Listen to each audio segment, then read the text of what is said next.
ইন্নাল্লাহ আযজা ওয়া জাল্লা মা ক্বাল, আল্লাহ সুবহানাহু ওয়া তাআলা যেই সময় বলেছিলেন ইন্নী জাইলুন ফিল আরদি খলিফা, আমি দুনিয়ার জমিনে খলিফা বানাবো, প্রতিনিধি বানাবো।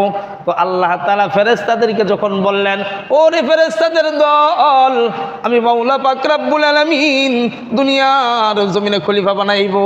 তো আল্লাহ তাআলার এই কথা শুইনা ফেরেশতারা আল্লাহ তাআলাকে বলে কি, আতাজআলু ফিহা মান ইউফসিদু ফিহা ওয়া ইয়াসফিকুদ দিমা। ও রব্বুল আলামিন মালিক আল্লাহ, দুনিয়ার জমিনে কি আপনি তাদেরকে বানাইবেন?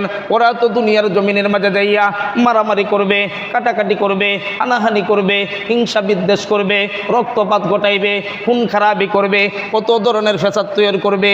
এদেরকে কি আপনি দুনিয়ার জমিনে পাঠাইবেন? এরপর ফেরেশতারা আল্লাহ তাআলাকে আরো বলেন, ওয়া নাহনু নুসাব্বিহু বিহামদিকা ওয়া নুকাদ্দিসু লাক। ও রব্বুল আলামিন আল্লাহ, এই খলিফা বানানোর দরকারটা কি? এই খলিফা দিয়া হবেটা কি? আমরা তো আপনার তাসবিহ তাহলিল করতেছি, আমরা তো আপনার সব সময় বরত্ব করতেছি, সব সময় আমরা আপনার গুণকীর্তন করে, এই খলিফা বানানোর দরকার কি?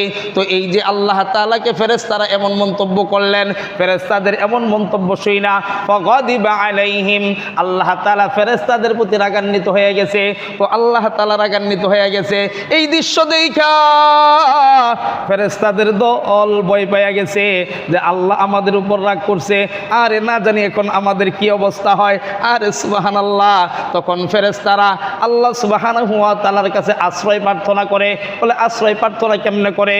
বলে ফাআউযু বিআরশিহি, আল্লাহ তাআলার আরশে ফেরেশতারা আল্লাহ তাআলার কাছে প্রার্থনা করে, আশ্রয় প্রার্থনা করে। বলে কেমনে আশ্রয় প্রার্থনা করে? বলে বিআরশিহি ওয়া তাফু হাওলাহু সাবআ আশওয়াত, ফেরেশতারা আল্লাহ তাআলার যে আরশ, এই আরশের চতুর্পাশে একটা দুইটা না 7টা চক্কর দেয়। আল্লাহ তাআলার আরশের চতুর্পাশে 7টা ঘোরানো দিছে যে আল্লাহ রাগ করছে, এজন্য আল্লাহ তাআলার আরশের চতুর্পাশে 7 বার ঘোরানো দিছে। এই যে 7 বার ঘুরছে, এই 7 বার ঘোরাফেরা দেখা রব্বুল আলামিন মালিক আল্লাহ ফেরেশতাদের প্রতি সন্তুষ্ট হয়ে গেছে।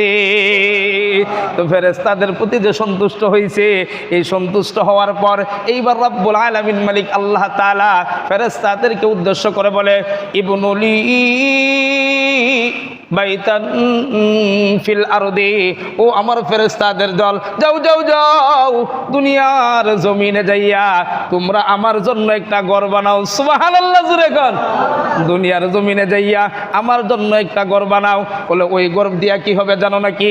তাআওয়াদু বিহি মান সাকিতু আলাইহি মিন বানি আদম, আমি যদি আমার কোনো আদম সন্তানের প্রতি রাগ করি, আদম সন্তানের প্রতি যদি গুসা করি, তাহলে ওই আদম সন্তান আমার এই ঘরের মাঝে আসবে, আমার এই ঘরের মাঝে আইসা তোমাদের মতো 7টা চক্কর দিবে, তোমাদের মতো আইসা আমি মাওলা পাকের কাছে ক্ষমা চাইবে, আমি মাওলা পাকের কাছে কান্নাকাটি করবে।